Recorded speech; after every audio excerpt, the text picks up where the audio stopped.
Hey guys, my name is Jamie and I'm a first year emergency medicine resident. Today I want to talk to you guys about making the most out of the little free time we have. Working in the hospital, especially as an intern or resident, means that you're working long hours away from home. For me personally, I work all 12-hour shifts, which easily ends up being 13 hours if you count the random leftover work that you have to do after the shift, or if you count the time that it takes to sign out to the next team. So if you take a typical work day, I have 13 hours at work, 1 hour for commute, 6 to 7 hours for sleep, and all of this leaves me about 3 to 4 hours of free time per day on the days that I have work. This is obviously not a lot of time, but I think over the past year that I've been in residency, I've come up with the little tips and tricks to make the most out of this free time that I have. Tip number 1 is organization. I've always been a pretty organized person, but I think once residency started, I really started to see how the physical organization can cut time and make me more efficient in the things that I have to do. So for example, in the kitchen, making sure that everything has a place and having everything labeled for easy access ensures that I'm never wasting time looking for a Tupperware or for seasoning because I always know where they are. As far as things inside the fridge, for the most part, I buy similar stuff at the grocery store. This not only saves time when I'm shopping, but also when it comes to cooking. I like to have maybe 4 to 5 rotating recipes at a time so I always know what I'm cooking and how I'm going to make it. If I get bored with it, then I change it up, but for the most part, I keep it pretty consistent. And in the bedroom, everything also has its place. My closet is roughly color-coded and my linens and extra beddings have their designated space. Something that I've been doing is storing my scrubs with matching tops and bottoms in a bundle, and they all stay in a dedicated scrubs drawer. So in the morning, I just grab one bundle and I don't have to look through or dig through clothes to find my scrubs. Lastly, organization has also helped with filming for YouTube. I have all my cameras and lights and sound equipment in their designated place, and all my SD cards and hard drives are labeled for easy access. And also my file organization system makes sure that nothing gets lost and everything is consistent for every project that I film. This is really important since I always have a ton of footages and files. Through these organized spaces, I save little bits of time here and there, and they all add up after a while. And I think more than the actual time, I save a lot of mental energy by having an organized space. And I think saving scrap time and mental energy is one of the biggest ways to make the most of your limited free time. Tip number 2 is planning things out. I know I talk about planning ahead all the time, but here's a real example of how I do it. My schedule gets posted usually 4 to 6 weeks in advance, so whenever I get my schedule, I like to plan out my month and then my weeks. So I'll ask myself, what days are good for meeting up with friends? As in, do I have any weekends free? Are there any opportunities for a quick 2 to 3 day getaway? Usually no. But I try to plug all this into my calendar, and then I plan my smaller tasks wherever there's leftover time.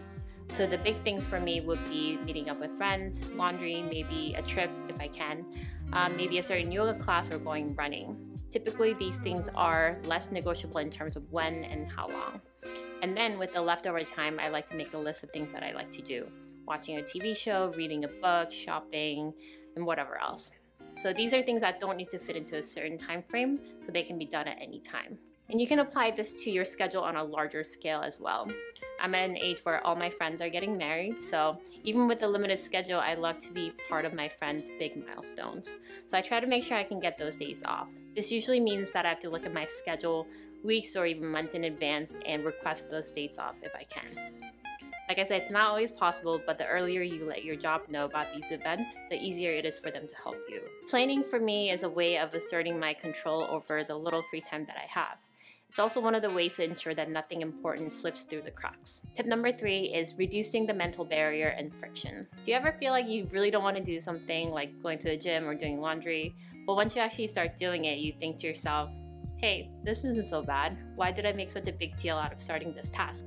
This usually happens to me because there's a mental barrier to the task that I'm trying to do. The physical act of going to the gym or doing laundry isn't so bad, but there's always that little mental hump that you have to get over in order to get started. So something that really helps me with those mental barrier is trigger actions. There are these small actions that you can do ahead of time, so when it actually comes time to do the activity, there's much less mental friction to actually get started. So an example of this would be having gym clothes ready, not just in their drawers, but an actual outfit out and ready. So if your task is studying or doing schoolwork, Have your desk area set up so that all you have to do is just sit down. This can also apply to hobbies you want to maintain. So for example, if you want to read a book, you can have the book next to your bed so you can read instead of scrolling through your phone before going to bed. Tip number 4 is micro activities. Sometimes the things that we do during our scrap time can amount to big things. Have you ever looked at some of your notes right before an exam and had the same exact topic come up on the test? So you invested maybe 5 to 10 minutes, but that small time investment had a big impact. This can apply to everyday commutes or the throwaway times that we have throughout the day. Waiting for the doctor's appointment, waiting for the train, or waiting to meet up with friends, and whatever. If I'm studying for something specific, I find it really helpful to do small questions that's like 5 to 10 questions at a time throughout the day. It can be really tough to sit in one place and do a 40-question block. And you definitely need to do that in order to build up your exam-taking endurance. But in order to cover content, tiny little investments throughout the day can really add up, and you can get so much more done than just being on your phone and doing nothing. You can also listen to educational podcasts or watch videos on a topic as well. And productivity doesn't always mean educational or studying. I apply a similar concept to cleaning my apartment. I don't know about you guys, but I'm always the most productive and happiest when my apartment is clean and organized. But I don't always have time to do a full cleaning. So every day I take literally 2 to 3 minutes to do micro cleaning. So sometimes it's dusting areas where I see dust or cat hair. Sometimes it's running the vacuum over the living room rug. Sometimes it's literally just cleaning the toilet and nothing else. Obviously, it doesn't replace a full cleaning, but just a couple minutes a day keeps my place looking more or less pleasant. It makes it an environment to rest and do my work in. So those are all the tips that I have for making the most out of limited free time. It might not seem like a lot, but it really does add up. And like I said before, a lot of these tips have to do with saving bits of scrap time and saving mental energy so that you can really focus on the things that you want to do during your free time. Before I close the video, I want to give special thanks to Brilliant for sponsoring this week's video. Brilliant is a website that teaches you complex concepts like algebra, calculus, statistics, physics, and they break them up into bite-sized concepts to help you master them through an interactive problem-solving interface. If you feel inspired by this video and want to get started on some micro-learning, Brilliant has a new offline courses that is ideal if you want to learn something new during your commute or while you're traveling. You can download any of their dozens of interactive courses through their mobile app, and you'll be able to solve fascinating problems in math, science, and computer science no matter where you are.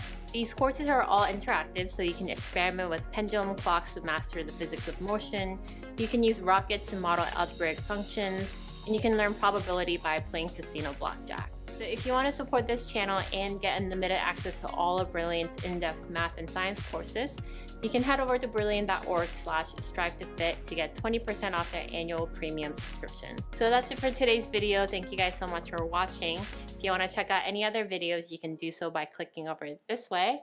And if you want to support the channel, please go to TheStriveToFit.com for some merchandise. And if you're not following me already on Instagram or Twitter, you can do so by following @TheStriveToFit. Thank you guys again, and I'll see you guys in the next video. Bye!